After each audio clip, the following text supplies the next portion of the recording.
Obadiah, Jeff Bridges prend la seconde version du cœur artificiel de Tony, Robert Downey Jr., utilisé pour alimenter le costume, et qui est utilisé pour se maintenir en vie, et l'utilise pour alimenter un autre costume qui a été récemment construit chez Stark Industries.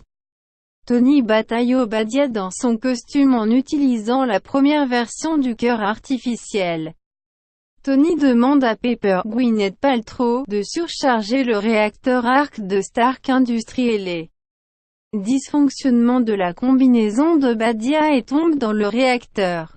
Le lendemain, lors d'une conférence de presse, au lieu de dissimuler la vérité en disant que quelqu'un dans un costume blindé est son « garde du corps », surnommé par la presse « Iron Man », Tony révèle qu'il est Iron Man, quelques minutes après la fin du générique.